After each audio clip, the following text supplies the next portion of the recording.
what's up? That was really bad, wasn't it? Hey, what did it do? No, I don't know what that was. Okay, hey, what's up? No. Hey, what's up? I'm Kylie. I wanted to make a video about my present diagnosis with my mental health. I feel like even though it's kind of going to be a hard thing to do, it's kind of needed for myself, because I'm actually kind of amazed by what I've accomplished with being undiagnosed for so long. For my friends and my family, because I don't think there's no way I've been able to reach out to every single one of you and explain to you what's been going on and what exactly I have. So it's probably going to end up being like a few separate parts. This part is going to be mainly about like how I got to my present diagnosis and what it is, and then I'm probably going to do another video talking more about like the history and like my old diagnoses. So I guess let's just get started. This year, 2020, it's been crazy, right? It's been not fun. I'm gonna be honest, I don't remember months. I know it was a couple months ago, but I'm not good with dates, which kind of factors into my diagnosis as well. So before this event happened that led to my diagnosis, I'd just been diagnosed with PTSD, or post-traumatic stress disorder, anxiety, and depressive disorder. So I was taking Zoloft, which seemed to manage it pretty well. Unless I didn't get sleep, then the Zoloft was really doing nothing for me because I wasn't sleeping, and when you don't sleep, your body doesn't work right. So I'd been working a bunch. There was everything going on with COVID. The masks at first had been giving me really bad anxiety because it made me feel claustrophobic. So I was having a hard time dealing with wearing a mask all the time. I'm not really sure what triggered this event to happen, but I was an assistant manager at Jimmy John's, which is a sandwich shop in case you don't have one where you live. And I was running my shift as a manager. It's as if my brain hit reset, as in I blanked. I didn't remember anything from the past 2 years, or a year and a half. Most of everything that I know right now has actually been told to me. I have like bits and pieces of my memory. It's starting to kind of come back, but I actually don't. I'm starting to believe that I'm never going to get my memories back from the past year and a half, which kind of sucks. But so I lost my memory, and we all thought, oh, it has to be the meds. It's the Zoloft, it's just the wrong med, let's just switch meds.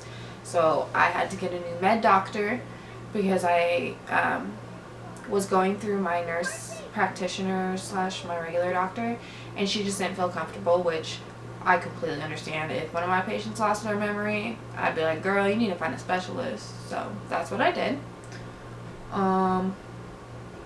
My first appointment took 3 hours, which I've never sat in an appointment for 3 hours. And my best friend came with me, which was super, super nice and super helpful, because there was things that like I probably wouldn't have had the answer to without her there. So shout out to you, boo. So I kind of told her my life stories. I told her about, the sexual assaults, the rapes, those of you who know me know that my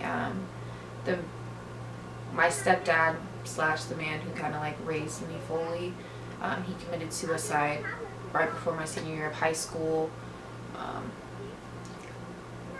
Just a bunch of events that I'll get into in the other video.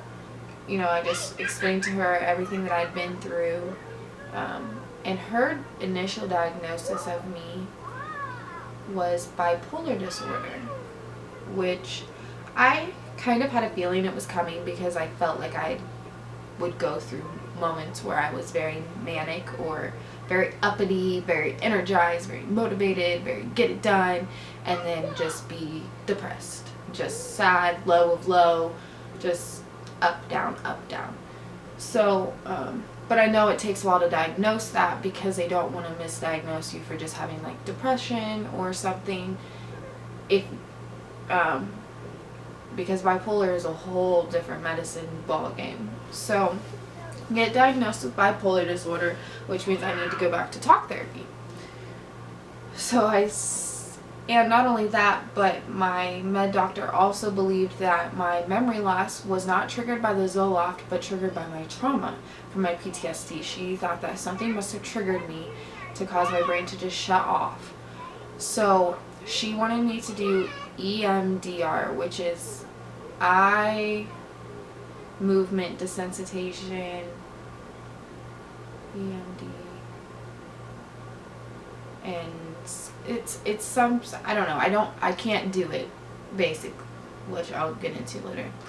I can't do it, but it helps people desensitize themselves to their trauma that they've been through, so therefore their triggers don't necessarily affect them as bad, so that they can continue to live everyday life normally and not lose their memory.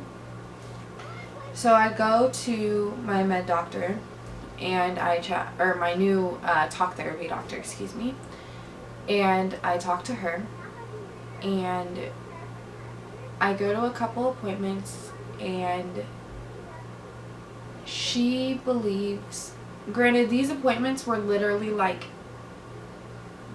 I went in one day and she had me come in the next day and then the day after that. Like, she wanted to see me. So this was over a course of a few days. And she decided that she thought that my med doctor might have also gotten my diagnosis wrong. She thought that I have dissociative identity disorder, which is also known as multiple personalities disorder. So she emailed my med doctor. They talked about it, and that is my current diagnosis, along with bipolar disorder. So I have multiple personalities disorder, which is super crazy to think, because when I think of people who have multiple personalities disorder, I like think of the movie Split and how that guy like switches like between Patricia. It's not like the movie. I mean, I know it's a movie, but it's just not like that, and it's very confusing.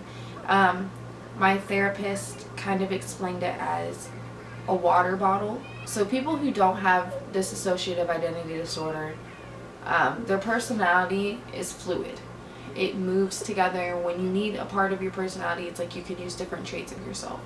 When you have dissociative identity disorder, it's like the traits separate themselves, and they will bring themselves forward as needed.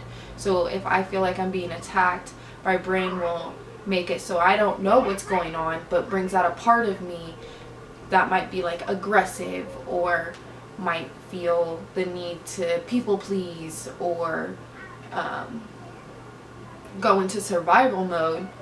It just depends on the situation, what's triggered by it.